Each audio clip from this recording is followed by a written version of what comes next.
Hello everyone, welcome to my first video. I won't talk too much on this, but I will try to make videos on anything interesting, far-fetched lore I can think of, like this one. And maybe do some other Fnaf related stuff like gaming ideas or something. I'm unsure right now. Anyways, I have an interesting theory for what or who I think Old Man Consequences is. If you don't know who Old Man Consequences is, he is a mysterious character that we see in Fnaf Org and Ultimate Custom Night.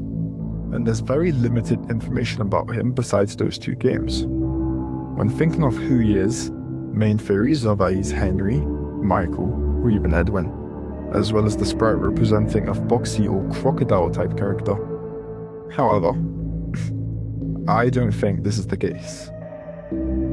I think the sprite represents the Loch Ness Monster. Okay, I know. But hear me out, okay? To begin, let me explain who the Loch Ness Monster even is. The Loch Ness Monster is a mythical creature in Scottish folklore that is said to inhabit Loch Ness, which is a lake, and the Scottish Highlands. Now, let's take a look at the similarities of the Loch Ness Monster and OMC.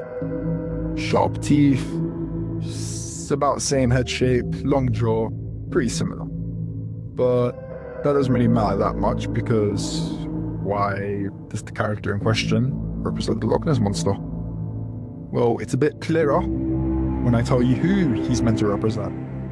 It's Michael. Yeah, you might be wondering, okay, what does Michael have anything to do with the Loch Ness Monster? Foxy makes so much more sense, like, let's just keep running with that one. Well, here's what I think. For starters, the Afton family is pretty well known to be British, due to all the voice lines from William, Michael, and Elizabeth. It's me, Michael. And the Loch Ness Monster originated in Scotland, which is a part of the UK where the Aftons clearly must originate from, due to their voices. Fnaf seems to take place in Hurricane, Utah, which, pretty confident that's still the case. It's pretty safe to say that the Aftons probably moved to America for business.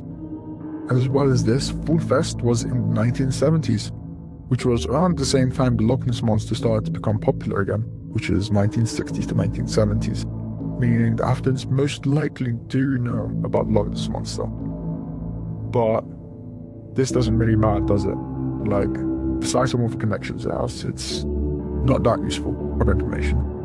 What matters is why the Loch Ness Monster. What purpose or reason does it serve?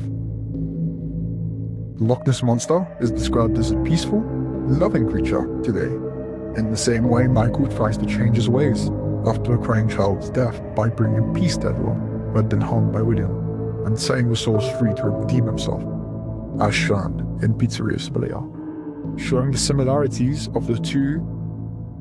In the same way, the Loch Ness Monster used to be seen as a deviant evil creature back in the day, and theorized to have helped with the death of a man in the 50s, as well as many other very violent confrontations with the Loch Ness Monster, being stealthy and silent in the lake.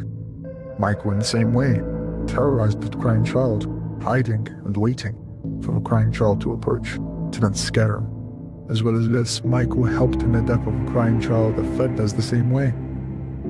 I think the Loch Ness Monster represents how Michael has changed for the best, and now is much more peaceful. The foxy mask of Michael represents the scary, evil version of him that he once was. Just how Foxy is always most bloodthirsty in the games, running towards your office, scares the crying child, and seen as an overall bad person by people. Once the death of the crying child takes place, we see the change from the Foxy mask to the Loch Ness Monster. In Midnight Motorist, we see a broken window, assuming be Michael run away to that place again, as it's quoted. And in the survival logbook, he draws himself fishing on a boat in a lake. So, it can be assumed that Michael is running towards a lake. But why? Well, in the Dreadbear DLC, you can see the Fnaf 4 house in the distance, and you can also see a big lake. It also seems that Michael stays there for a lot of the time, because even at night, he goes there to fish or rest in the lake.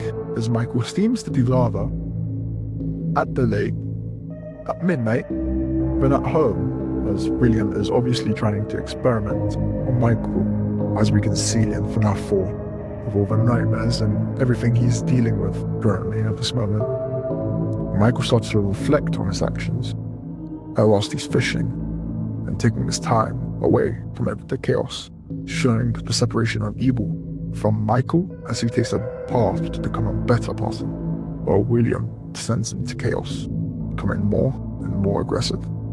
The Loch Ness Monster represents the peace, calm, and vengeance of Michael that is formed after the death of crying child. And even after death, he continues to fish in that very same lake he had gone to all those years, to guide souls to peace, like Cassidy. I also believe that Online Princess Quest is OMC, but only Princess Quest 2. They share very similar dialogue like, go to sleep and get some rest.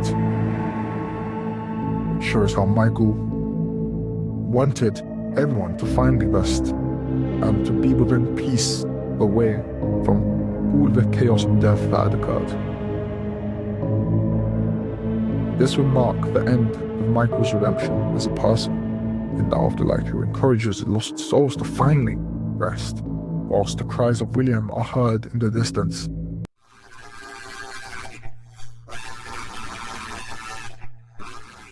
The red shading of OMC is a reminder of Michael's past through the Foxy Mask, and how he has been seen as a killer by people and a cold-hearted brother who caused the death of his younger brother, as well as how the Loch Ness Monster is known to have caused one death of a person, perfectly reflecting how Michael's actions cannot be forgotten.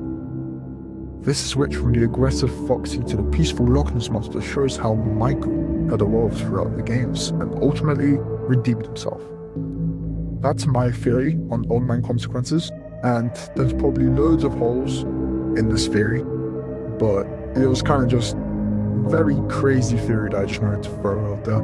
I thought it would be pretty fun to do.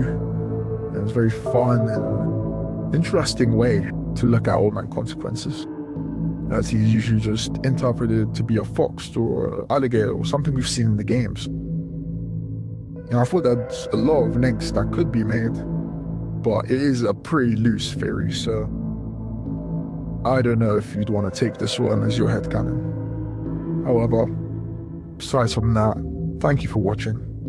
Subscribe if you want, and I do hope to see you next time.